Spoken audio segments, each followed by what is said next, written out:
ഇടവകയുടെ വിശുദ്ധിയോടനുബന്ധിച്ചുള്ള ഏറ്റവും പ്രധാനപ്പെട്ട പരിശുദ്ധ കുർബാനയിലാണ്. കുർബാനയിൽ ഇടവകയിൽ എല്ലാവരും തന്നെ വന്ന് പങ്കെടുക്കുന്നുവെന്ന് കാണുന്നതിൽ എനിക്കതിയായ സന്തോഷമുണ്ട്. കർത്താവ് നമ്മളോട് കാണിക്കുന്ന വലിയ കാരുണ്യത്തിൻ്റെ അടയാളമാണ് ഇവിടെ നമുക്കെല്ലാവർക്കും ഇപ്പോൾ ഒന്നിക്കാൻ സാധിക്കുന്നത്. ഈ ഇടവകയുടെ ചരിത്രവും ദേവാലയ നിർമ്മിതിയുടെ പശ്ചാത്തലവുമെല്ലാം ബഹുമാനപ്പെട്ട വികാരിയച്ഛൻ സവിസ്തരം നമ്മളോട് പറഞ്ഞു. വളരെ ചരിത്ര പ്രാധാന്യമുള്ള ഒരു പ്രദേശമാണിത്. കുറവലങ്ങാടിനോട് ബന്ധപ്പെട്ട മേഖലയാണ്. മുട്ടുചിറ കൊറോനായുടെ കീഴിലാണ്. അങ്ങനെ ചരിത്രപരമായിട്ടും ദൈവശാസ്ത്രപരമായിട്ടും വളരെ അധികം മുൻപിൽ നിൽക്കുന്ന ക്രൈസ്തവ സമൂഹങ്ങളുടെ നടുവിൽ ആയിരിക്കാനായിട്ട് നമുക്കും സാധിച്ചത് ഭാഗ്യമാണ്. ഇന്ന് ആരാധനക്രമ വത്സരത്തിലെ കൈറ്റ കാലത്തിലെ 3-ാം ഞായറാഴ്ചയാണ്. ഞായറാഴ്ചയിലെ തിരുവചനങ്ങളെല്ലാം 4 വായനകളും നമ്മൾ ശ്രമിച്ചു. ആ വായനകളിലൂടെ കർത്താവ് നമ്മുടെ ജീവിതത്തിലേക്കുള്ള ഒരു തിരിഞ്ഞ് നോട്ടത്തിന് നമ്മെ ക്ഷണിക്കുകയാണ്. നമുക്ക് കർത്താവ് നൽകിയ കൃപകൾ ഓർക്കുമ്പോൾ ഈ ഇടവകയ്ക്കും ഇടവകയോട് ബന്ധപ്പെട്ട് നിൽക്കുന്ന മറ്റ് ഇതര സഹോദരങ്ങൾക്കുമൊക്കെ ദൈവത്തെ സ്തുതിക്കാനുള്ള വലിയൊരു അവസരം കൂടിയാണ് ഇത്. ഈ പള്ളിയുടെ പ്രമാണത്തിലും പള്ളിമുറിയുടെ പ്രമാണത്തിലുമൊക്കെ നിങ്ങൾ കാണിച്ചിട്ടുള്ള താല്പര്യം അനേകം തവണ ഇവിടെ വന്ന് നേരിട്ട് കാണാനും ഇതിൻ്റെ ഉദാശകർമ്മങ്ങളിൽ നിങ്ങളുടെ ആവേശകരമായ പങ്കാളിത്തം ഒക്കെ മനസ്സിലാക്കാനും എനിക്ക് കഴിഞ്ഞിട്ടുണ്ട്. ഇന്നലെ നമ്മളുടെ പള്ളി കമ്മിറ്റി ഒന്നിച്ചിരുന്നു. നല്ല കമ്മിറ്റിയാണ്. 10-20ഓളം ആളുകൾ അതിൽ സംസാരിച്ചു. അവർക്ക് ഏൽപ്പിക്കപ്പെട്ടിരിക്കുന്ന ഉത്തരവാദിത്തങ്ങൾ വളരെ നന്നായിട്ട് അവർ മനസ്സിലാക്കിയിട്ടുണ്ട്. അവർക്ക് സംസാരിക്കാൻ അറിയാം. ബഹുമാനപ്പെട്ട വികാരിയച്ഛനോട് ചേർന്ന് നിന്ന് എല്ലാ കാര്യങ്ങളും ശ്രദ്ധിക്കുകയും പഠിക്കുകയും ചെയ്തുകൊണ്ടിരിക്കുന്ന വലിയൊരു സമൂഹമാണ് നമ്മളുടെ ഈ ഇടവക. ആദ്യത്തെ വായനയിൽ റൂത്ത് എന്ന സ്ത്രീയുടെ അതിമനോഹരമായ ഒരു നിലപാട് നമ്മൾ കേട്ടല്ലോ. തൻ്റെ പുത്രൻ്റെ വിധവയായ റൂത്തിനെ അവരുടെ വീട്ടിലേക്ക് മടക്കി അയക്കാമെന്ന് അമ്മായിയമ്മ തീരുമാനിച്ചപ്പോൾ റൂത്ത് പറയുന്ന കാര്യം, അമ്മ പോകുന്നിടത്ത് ഞാനും വരും. അമ്മയുടെ ചാർച്ചക്കാർ എൻ്റെ ചാർച്ചക്കാരും അമ്മയുടെ ദൈവം എൻ്റെ ദൈവവും ആയിരിക്കും എന്ന് പറഞ്ഞാൽ ആ സ്ത്രീ സാധാരണമായ ഒരു അടുപ്പം ഭർതൃഗ്രഹത്തോട് കാണിക്കുകയും ഭർത്താവിൻ്റെ അമ്മ ആ സ്ത്രീയുടെ എല്ലാമാണെന്ന് മനസ്സിലാക്കി ആ കൂട്ടത്തിൽ ജീവിക്കുകയും ചെയ്യുന്ന വലിയൊരു കുടുംബ സന്ദേശമാണ് ആ തിരുവചനം നമുക്ക് നൽകുന്നത്. സുവിശേഷത്തിലേക്ക് വരുമ്പോൾ നമുക്ക് ഏറ്റവും സുപരിചിതമായ കാര്യമാണ് നമ്മൾ കേട്ടത്. കൈറ്റാക്കാലത്തിൻ്റെ 3-ാം ഞായറാഴ്ച തിരുസഭ നമുക്ക് 2 സ്ത്രീകളെ, മർത്തായെയും മറിയത്തെയും നമ്മുടെ മുമ്പിൽ അവതരിപ്പിക്കുകയാണ്.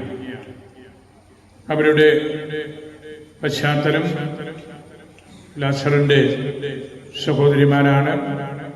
ഈശോയ്ക്ക് ഇഷ്ടമുള്ള ഒരു ഫാമിലിയാണ്. ഈശോ അതിലെ പോകുമ്പോഴൊക്കെ കയറി വിശ്രമിക്കുന്ന ഒരു വീടായിരുന്നു. അതുകൊണ്ട് വളരെ അടുപ്പം പുലർത്തിയത് കൊണ്ടാണ് ജെറുസലത്തെ ലക്ഷ്യമാക്കി കർത്താവ് പോയപ്പോൾ ഈ ഭവനത്തിൽ കയറുന്നത്. അവിടെ നമ്മുടെയൊക്കെ അമ്മച്ചിമാർ ചെയ്യുന്നത് പോലെ ആര് വീട്ടിൽ വന്നാലും അമ്മയുടെ വലിയൊരു ഉത്തരവാദിത്വമാണ് വീട്ടിൽ വരുന്നവരെ സൽക്കരിക്കുക. ചില അമ്മച്ചിമാരൊക്കെ അതിന് കൂടുതൽ കഴിവുണ്ട്, സാമർഥ്യമുണ്ട്. ആര് വന്നാലും അവർക്ക് ഭക്ഷണം കുടിക്കാൻ കൊടുക്കുകയും ഒക്കെ ചെയ്യും. നമ്മുടെ വീടുകളിലെ വല്യമ്മച്ചിമാരുമൊക്കെ അത്തരത്തിലുള്ള വലിയൊരു ചൈതന്യം പുലർത്തിയിരുന്നവരാണ്. അങ്ങനെയുള്ള ഒരു ഗ്രാമം, സാധാരണ വീട്, ആ സഹോദരിമാരിൽ മർത്ത ഇതുപോലുള്ള വലിയ ശുശ്രൂഷകളുടെ മുൻപിൽ നിന്ന് പ്രവർത്തിക്കുന്ന സ്ത്രീയാണ്, വിശുദ്ധയാണ്. സഭയിലെ വിശുദ്ധ സ്ത്രീകളുടെ കൂട്ടത്തിൽ എണ്ണപ്പെടുന്ന വ്യക്തിയാണ്. അടുത്ത ദിവസം മർത്തായുടെ തിരുനാളാണ്. അന്നും ഈ തിരുവചന ഭാഗം സഭ നമുക്ക് പഠിക്കാനായിട്ട് തന്നിരിക്കുകയാണ്. ഇവിടെ ഈ സ്ത്രീ നമ്മുടെ മുമ്പിൽ ഇന്ന് നിൽക്കുമ്പോൾ പുണ്യവതിയായ മർത്തായെക്കുറിച്ച് കർത്താവ് പറഞ്ഞ ഒരു റിമാർക്ക്, ഒരു ചെറിയൊരു തിരുത്തൽ നമ്മൾ മനസ്സിലാക്കുമ്പോൾ മർത്തായുടെ മനോഭാവത്തോടെ പ്രവർത്തിക്കുന്ന ആർക്കും, അത് സ്ത്രീകളാകട്ടെ, വൈദികരാകട്ടെ, മേലധ്യക്ഷന്മാരാകട്ടെ, അവർക്കൊരു തിരുത്തലും ഒരു തിരിച്ചറിവും വേണ്ടി വന്നേക്കാം എന്നുള്ള ഒരു പ്രബോധനമാണ് കർത്താവ് നൽകുന്നത്. സഭയിലെ പുണ്യവതിയായ മർത്തായെ പുണ്യവതിയായിട്ട് തന്നെ കരുതാൻ നമ്മളാരും അധികം വിഷമിക്കേണ്ട കാര്യമൊന്നുമില്ല. സഭ നിശ്ചയിച്ചിരിക്കുന്ന കാര്യമാണ്. ആ പുണ്യവതി നമുക്കൊക്കെ ഒരു മാതൃകയാണ്. എങ്കിലും കർത്താവ് ഒരു തിരുത്തൽ കൊടുക്കുന്നത് നമുക്കൂടെ വേണ്ടിയാണ്. ഹോസ്പിറ്റാലിറ്റി, ആര് വന്നാലും സ്വീകരിക്കുന്ന ആ സ്ത്രീ, അവർക്ക് ഏൽപ്പിക്കപ്പെട്ടിരിക്കുന്ന ആ ദൗത്യത്തിൽ വളരെയേറെ പ്രിയോക്കുപ്പൈഡാണ്. വലിയ വേദശാസ്ത്രികൾ പറയാറുണ്ട്, ആ സ്ത്രീ ഓക്കുപ്പൈഡ് മാത്രമല്ല, പ്രിയോക്കുപ്പൈഡ് കൂടിയായിപ്പോയി. ഏൽപ്പിച്ച ജോലിയിൽ വളരെ താല്പര്യം കാണിച്ച് അതെല്ലാം ചെയ്യുന്നു എന്ന് മാത്രമല്ല, ആ ജോലിയിൽ നിന്ന് വിട്ടുമാറാൻ പറ്റാത്ത വിധത്തിലുള്ള ഒരു പ്രിയോക്കുപ്പേഷൻ, ജോലിയെ ശരണം, വർക്ക് ഹോളിക്ക് എന്നൊക്കെ നമ്മൾ പറയുന്ന ആ തരത്തിൽ ആക്ടിവിസം എന്ന് നമ്മൾ ഇംഗ്ലീഷിൽ പറയുമല്ലോ, ജോലി മാത്രം വലിയ മുൻഗണനയോടുകൂടി മനസ്സിൽ കരുതി ഓടി നടന്ന് എല്ലാ കാര്യങ്ങളും നമ്മൾ ചെയ്യുന്നു. വളരെ സോഷ്യൽ ഗ്രേസ് ഉള്ള സ്ത്രീയായിരുന്നു മർത്ത. നമ്മുടെ അമ്മച്ചിമാരൊക്കെ അങ്ങനെയാണല്ലോ. പല വീടുകളുടെയും ഒരു കോണ്ടാക്ട് പേഴ്സണായിട്ടുള്ളത് വീട്ടിലെ വലിയ അമ്മച്ചിമാരാണ്. അവർക്കുള്ള ബന്ധം, അയൽപക്ക ബന്ധം, ആളുകൾ വരുമ്പോഴുള്ള സൽക്കാരം, അങ്ങനെയെല്ലാം ഒരു സോഷ്യൽ ഗ്രേസ് കൂടെ കാത്ത് സൂക്ഷിച്ച് പെരുമാറിയ മർത്ത. ശരിക്കും നമ്മൾ സുവിശേഷ ഭാഗം നോക്കിയാൽ മർത്ത ആ ഒരു പ്രിയോക്കുപ്പേഷൻ കാരണം കർത്താവിനെ പോലും ചെറിയ തോതിൽ നീ ശകാരിക്കുന്നുണ്ട്. നീ ഇത് കാണുന്നില്ലേ, ഇവളെന്നെ തനിച്ച് ഈ ജോലിക്കെല്ലാം വിട്ടിട്ട് നിങ്ങളിരുന്ന് വർത്തമാനം പറയുകയാണല്ലേ. ഇതാണ് ചോദിച്ച കാര്യം. അടുക്കളപ്പണി എളുപ്പമുള്ള കാര്യമല്ല, അമ്മച്ചിമാർക്കറിയാം. അതുകൊണ്ട് കർത്താവിനെ ചെറിയ തോതിൽ ഒന്ന് ഡിസ്റ്റർബ് ചെയ്യാനായിട്ട് മർത്ത തയ്യാറാവുകയാണ്. എന്നെ തനിച്ച് ആക്കിയിട്ട് നിനക്കൊന്ന് പറഞ്ഞാൽ എന്താണ്, മറിയത്തോട് അടുക്കളയിൽ വന്ന് എന്നെ ഒന്ന് സഹായിക്കണം. അവിടെ കർത്താവ് എന്നാ ഞാൻ പറയാം, മറിയം കൂടെ പോയി ഭക്ഷണം ഒരുക്കുക എന്നല്ല പറഞ്ഞത്. അവിടെ കർത്താവ് തിരുത്തൽ കൊടുക്കുകയാണ്. എന്താണ് തിരുത്തല്? മറിയം നല്ല ഭാഗം തിരഞ്ഞെടുത്തു. മനോഹരമായ തിരുവചനമാണ്. ഒപ്റ്റിമം പാർത്തം എലേജിറ്റ്, ഏറ്റവും സുന്ദരമായ, ഒപ്റ്റിമ, അതിശ്രേഷ്ഠമായ കാര്യം മറിയം തിരഞ്ഞെടുത്തിരിക്കുന്നു എന്ന ഉത്തരമാണ് കൊടുത്തിരിക്കുന്നത്. നമ്മളും ഇന്ന് ഈ പ്രഭാതത്തിൽ ഒപ്റ്റിമം പാർത്തം, ദ ബെസ്റ്റ് പാർട്ട് തിരഞ്ഞെടുത്ത് വന്നിരിക്കുകയാണ്. ഞങ്ങളുടെ കുഞ്ഞുങ്ങളും മാതാപിതാക്കളും പ്രായമായവരും ഒക്കെ മണിക്കൂറുകൾക്ക് മുമ്പ് ഈ പള്ളിയിൽ വന്ന് ഈ കുർബാനയിൽ ഈ വിശുദ്ധിയിൽ പങ്കെടുക്കണം എന്ന് നിങ്ങൾ തീരുമാനിച്ച് വന്നപ്പോൾ ഏറ്റവും ബെസ്റ്റായിട്ടുള്ള കാര്യം നിങ്ങൾ തിരഞ്ഞെടുത്തു. കർത്താവിനോട് കൂടെ ആയിരിക്കാൻ, കുർബാനയിലായിരിക്കാൻ, തിരുവചനത്തോടു കൂടിയായിരിക്കാൻ ഇല്ല. അവിടെ കൊടുക്കുന്ന ആ തിരുത്തല് മത്തായിയെ സംബന്ധിച്ച്, മത്തായിക്ക് സ്വാഭാവികമായിട്ടൊരു പ്രയാസം തോന്നിയാലും നമ്മൾ ആഴമായിട്ട് ചിന്തിക്കേണ്ട ഒരു മേഖലയിലേക്കാണ് കർത്താവ് നമ്മളെ കൊണ്ടുവരുന്നത്. നമ്മളുടെ ജോലികളിൽപ്പെട്ട് നമ്മൾ ദൈവത്തെ മറന്നു പോകാൻ സാധ്യതയുണ്ട്. നമ്മുടെ വീടുകളിലൊക്കെ നമ്മൾ കാണുന്നുണ്ട്, ധാരാളം ജോലികൾ നോക്കുന്ന മാതാപിതാക്കൾ അവർക്ക് വേണ്ടതുപോലെ പ്രാർത്ഥിക്കാനോ വേണ്ടതുപോലെ മക്കളുടെ കുഞ്ഞുങ്ങളുടെ കാര്യം ശ്രദ്ധിക്കാനോ ഒക്കെ പറ്റാതെ പോകുന്ന ചില സാഹചര്യങ്ങൾ ഉണ്ട് എന്ന് നമുക്കറിയാം. അത് ഈശോയോടുള്ള ബന്ധം കുറയുമ്പോൾ വിഷമിക്കുന്നതാണ്.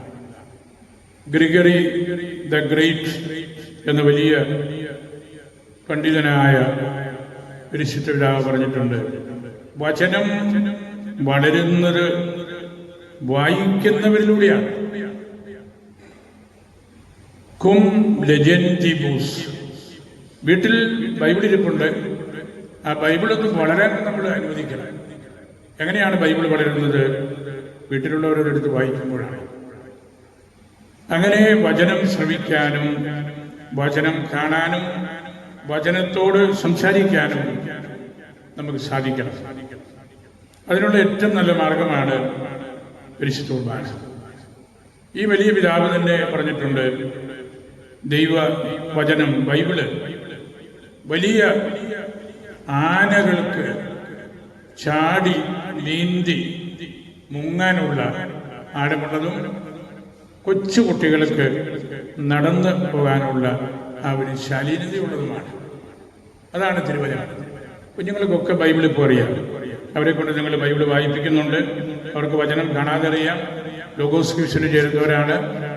അങ്ങനെ കുഞ്ഞുങ്ങൾ നീന്തി നടന്നു പോകുന്ന ചെറിയ തടാകവും വലിയ ആനകൾക്ക് എന്ന് പറഞ്ഞാൽ വലിയ പണ്ഡിതന്മാർക്ക് അതിൻ്റെ മൂലഭാഷകളൊക്കെ നോക്കി ഓരോ വാക്കും എടുത്ത് മനസ്സിലാക്കി വ്യാഖ്യാനിക്കാനുള്ള അവസരവും കൂടിയാണ്.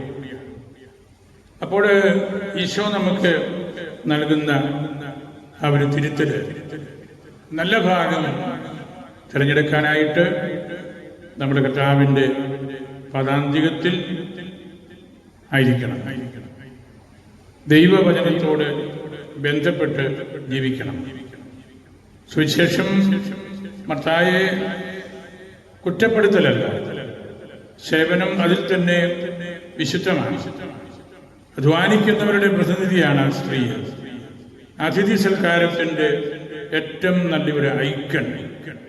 കഠിനാധ്വാനം ചെയ്യുന്ന ഒരു സ്ത്രീ, വീട്ടിൽ വരുന്ന എല്ലാവർക്കും ഇഷ്ടമുള്ളൊരു സ്ത്രീ, അല്പം പോലും അലസതയില്ലാത്ത ഒരു സ്ത്രീ, ഉദാരമതിയായ സ്ത്രീ.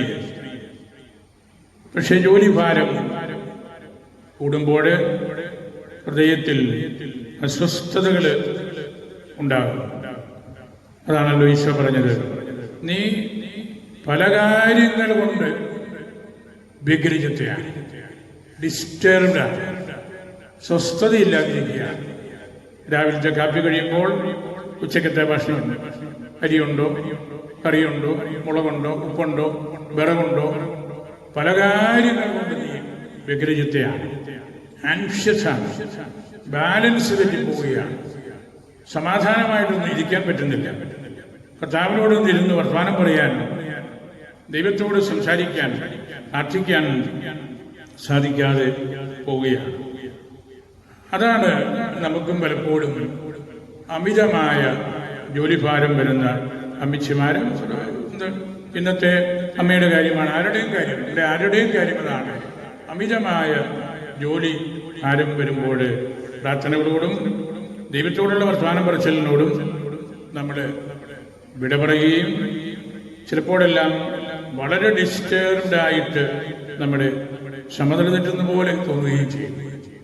സമനില തെറ്റിയ വ്യക്തിയെപ്പോലെയാണ് കർത്താവ് വലിയ സ്നേഹത്തോടെ ഈശോയ്ക്ക് ഭക്ഷണം ഒരുക്കിയ മത്തായി കാണുന്നത്.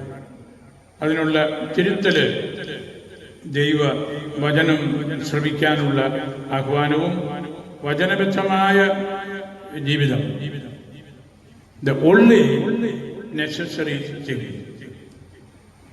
ഊനും നെസസാരിയും, ഒറ്റ കാര്യമേ വളരെ പ്രധാനപ്പെട്ടതുള്ളൂ, അത് ഈശോയോടുള്ള ബന്ധമാണ്. ഒറ്റ കാര്യമേ പ്രധാനപ്പെട്ടു. നിങ്ങൾ ആ ഒറ്റ കാര്യത്തിന് വേണ്ടിയാണ് ഇവിടെ എല്ലാവരും, ഈ പള്ളി നിറഞ്ഞ ആളുകളുണ്ട്, വിശ്വാസികളുണ്ട്. ഈ ഒറ്റ കാര്യം, അത് വിശുദ്ധ കുർബാനയാണ്, ഈശോയാണ്, സുവിശേഷമാണ്, സജീവമായിട്ടുള്ള നമ്മുടെ പൈതൃകമാണ്. ആ ഒറ്റ കാര്യം തിരഞ്ഞെടുക്കാൻ നമ്മൾ അലസത കാണിക്കരുത്. ഈ ഒറ്റ കാര്യം നിങ്ങൾ വീട്ടിൽ കുഞ്ഞുങ്ങളെ കൊണ്ട് ബൈബിൾ വായിപ്പിക്കുകയും ഈശോ പറയുന്ന കാര്യങ്ങൾ കൂടുതലായിട്ട് മനസ്സിലാക്കുകയും ഒക്കെ ചെയ്യുമ്പോൾ നമുക്കതൊരു പുതിയ ദൈവവിളി കിട്ടുന്നത് പോലെയാണ്. കുഞ്ഞുങ്ങളെ ഈ വചനം വായിച്ച് പഠിപ്പിച്ച് കർത്താവിൻ്റെ കൂട്ടത്തിൽ നമ്മൾ നിർത്തണം. ആ വൺ തിങ് നെസസറി, അത് ഈശോയുടെ പദാന്തികത്തിൽ ഇരിക്കുക എന്നതാണ്. വേദ പണ്ഡിതന്മാർ പറയാറുണ്ട്, ഇത് രണ്ട് സുവിശേഷങ്ങളാണ്. ഒന്ന് സേവനത്തിന്റെ സുവിശേഷം, രണ്ട് പ്രാർത്ഥനയുടെ, കോണ്ടംപ്ലേഷന്റെ. കോണ്ടംപ്ലേഷൻ വലിയ ധ്യാനമാണ്. നമ്മളൊരു തിരുവചനം ഓർക്കുന്നു, അതേക്കുറിച്ച് മണിക്കൂറുകൾ ഹൃദയത്തിലെടുത്ത് നമുക്ക് ഇരിക്കാൻ പറ്റുന്നതാണ്. കോണ്ടംപ്ലേഷൻ, കും ടെംപ്ലോ എന്നാണ് ആ വാക്കിന്റെ മൂലാർത്ഥം. പള്ളിക്ക് അകത്ത്, പള്ളിയോട് കൂടെ നമ്മളിരിക്കുകയാണ്. അതാണ് കോണ്ടംപ്ലേഷൻ. മർത്ത കോണ്ടംപ്ലേഷന്റെ വലിയ ആളാണ്. ദൈവവചനം കേൾക്കുന്നതിൽ, ഈശോയോട് കൂടെ ആയിരിക്കുന്നതിൽ അല്പം പോലും മടുപ്പില്ല. ഈ രണ്ട് സുവിശേഷങ്ങളും നമ്മുടെ അനുദിന ജീവിതത്തിൽ ഒറ്റ വ്യക്തിയിൽ സമ്മേളിക്കേണ്ടതാണ്. ഇവര് ചെയ്ത കാര്യത്തിന് അല്പം ഒരു വ്യത്യാസമേ ഉള്ളൂ. മറിയം കോണ്ടംപ്ലേഷൻ നടത്തിക്കൊണ്ട്, പ്രാർത്ഥിച്ചുകൊണ്ട്, ഈശോയെ ഓർത്തുകൊണ്ട്, തിരുവചനം ശ്രമിച്ചുകൊണ്ട്, ഏറ്റവും പ്രധാനപ്പെട്ട കാര്യം അതാണെന്ന് ഓർത്തുകൊണ്ട് പ്രവൃത്തിയിലേക്ക് കിടക്കുകയാണ്. മറിയവും അധ്വാനിക്കുന്നയാളാണ്. കോണ്ടംപ്ലേഷനും വലിയ അധ്വാനമാണ്. നമ്മുടെ ബാഹ്യചിന്തകളെയെല്ലാം നിയന്ത്രിച്ച് ഏകാഗ്രതയിൽ ആയിരിക്കണം. മർത്ത വേറൊരു സമീപനം എടുത്തു എന്ന് മാത്രമേ ഉള്ളൂ. ജോലിയെല്ലാം കഴിഞ്ഞിട്ട് പ്രാർത്ഥിക്കാം, വരുന്നവർക്കെല്ലാം ഭക്ഷണം കൊടുക്കാം, നാളത്തേനുള്ളത് കൂടെ കരുതി വെക്കാം, അത് കഴിഞ്ഞിട്ട് പ്രാർത്ഥിക്കാം. പ്രാർത്ഥന പിന്നെ ആകട്ടെ, പ്രാർത്ഥന ഉപേക്ഷിക്കുകയല്ല. അതുകൊണ്ടാണ് ഇതിനെ രണ്ട് സുവിശേഷങ്ങളായിട്ടും പണ്ഡിതന്മാര് കലാകാലങ്ങളിൽ കാണുന്നത്. നമ്മുടെ ലോകത്തിൽ യാത്ര ചെയ്യുമ്പോൾ ഏറ്റവും കൂടുതൽ ഐക്കൺസ്, ചിത്രങ്ങൾ നമ്മൾ കാണുന്നത് ഈ മൂന്ന് പേരുടേതാണ്. ലാസർ, മത്തായി, മറിയം. അങ്ങനെ ലോകത്തിലുള്ള പള്ളികളിലെല്ലാം ഈ മൂന്ന് പേരുടെ ഐക്കൺസ് വെക്കുന്നതിൻ്റെ കാരണം ഇവരുടെ ജീവിതത്തിൻ്റെ പ്രാധാന്യം കൊണ്ടാണ്. ഇവര് മൂന്നുപേരും ഒറ്റ കാര്യത്തെക്കുറിച്ചാണ്. അൾട്ടിമേറ്റ്ലി അത് പരിശുദ്ധ ത്രിത്വത്തിലേക്കുള്ള ഒരു സൂചനയാണ്. ഈ മൂന്ന് പേരും വളരെ ആക്റ്റീവായിട്ടുള്ള അമ്മ, വളരെ പ്രാർത്ഥിക്കുന്ന മറിയം, അത് രണ്ടും കൂട്ടിമുട്ടണം. Joining hands of Martha and Mariyam, അതാണ് ഉണ്ടാകേണ്ടത്. ഒറ്റ വ്യക്തിയിൽ ഉണ്ടാകേണ്ട രണ്ട് മനോഭാവങ്ങളാണ് ഈ മർത്തായും മറിയവും. പ്രാർത്ഥനയും സേവനവും, അല്ലെങ്കിൽ ജോലിയും കോണ്ടംപ്ലേഷനും. അങ്ങനെ നമുക്ക് ഈ രണ്ട് സുവിശേഷങ്ങളും ഒറ്റ സുവിശേഷമാണെന്നും ആ ഒറ്റ സുവിശേഷത്തിൻ്റെ ഉടമസ്ഥൻ ഈശോയാണെന്നും നമ്മൾ തിരിച്ചറിയുകയാണ്. നമ്മൾ ലേഖനത്തിൽ കേട്ടല്ലോ, നിരവധിയായ വരങ്ങളുണ്ട്, പക്ഷേ കർത്താവ് ഒന്നാണ്. മർത്തായ്ക്ക് ഒരു കർത്താവ്, മറിയത്തിന് വേറൊരു കർത്താവ്, ലാസറിന് വീണ്ടും മൂന്നാമതൊരു കർത്താവ്. അങ്ങനെയല്ല, ഒറ്റ കർത്താവേ ഉള്ളൂ, ഏകദൈവമാണ്. ആ ഒരു ബന്ധം നമ്മുടെ ജീവിതത്തിൽ ഓരോ വ്യക്തിയിലും ഉണ്ടാകുന്ന മർത്തായും മറിയവും അതിനെ കൂട്ടി യോജിപ്പിക്കുമ്പോഴാണ് ഈ തിരുവചന ഭാഗത്തിന് കൂടുതൽ അർത്ഥം നമുക്ക് ഉണ്ടാകുന്നത്. ദൈവശാസ്ത്ര ഭാഷയിൽ വെർട്ടിക്കൽ ആൻഡ് ഹൊറിസോണ്ടൽ ഡയമെൻഷൻ എന്ന് പറയാറുണ്ട്. ഹൊറിസോണ്ടൽ നമ്മൾ നിൽക്കുന്ന ആളുകളോട് ചേർന്നുള്ളതാണ്, മർത്ത ചെയ്യുന്ന ജോലിയാണ്. വെർട്ടിക്കല് മുകളിലേക്കുള്ളതാണ്, ദൈവത്തെ നോക്കി നമ്മുടെ ഹൃദയങ്ങൾ ദൈവത്തെങ്കിലേക്ക് ഉയർത്തുന്ന ആ ഒരു വലിയ ജീവിതമാണ്. മർത്ത ഒരു പരിധിവരെ ഈ ലോകത്തിൻ്റെ സെക്കുലറായിട്ടുള്ള ഭൗതികമായിട്ടുള്ള കാര്യങ്ങളുടെ സംരക്ഷണത്തിൽ ഏർപ്പെടുമ്പോൾ, മറിയം പെരേന്യലായിട്ടുള്ള ഇറ്റേണലായിട്ടുള്ള ഒരിക്കലും നശിക്കാത്ത ഏറ്റവും പ്രധാനപ്പെട്ട കാര്യത്തിലേക്ക് വിരൽ ചൂണ്ടുകയാണ്. അങ്ങനെ നമുക്ക് നമ്മുടെ ജീവിതം ഇത് രണ്ടും കൂട്ടി യോജിപ്പിച്ച് മുമ്പോട്ട് കൊണ്ടുപോകണം. ഞാൻ പ്രാർത്ഥനയിലാണ് എന്ന് പറഞ്ഞ് നമുക്ക് ജോലി ചെയ്യാതിരിക്കാൻ നിവൃത്തിയില്ല. അതുകൊണ്ട് ഈ രണ്ട് വ്യക്തികൾ, രണ്ട് സുവിശേഷങ്ങൾ, രണ്ട് വിശുദ്ധര്, അത് രണ്ടിൻ്റെയും ഉടമസ്ഥര് നമ്മൾ ഓരോരുത്തരുമാണ്. കർത്താവ് നമ്മെ പഠിപ്പിക്കുന്ന ആ തിരുവചനം അനുദിന ജീവിതത്തിൽ നമുക്ക് തുണയായിരിക്കണം. മർത്ത കഷ്ടപ്പാടിൻ്റെയും ദുരിതത്തിൻ്റെയും പ്രയാസങ്ങളുടെയും എതിർപ്പുകളുടെയും ജീവിതം നയിക്കുമ്പോൾ, മറിയം ഒരു മിസ്റ്റിക്കൽ അനുഭവത്തിലാണ്.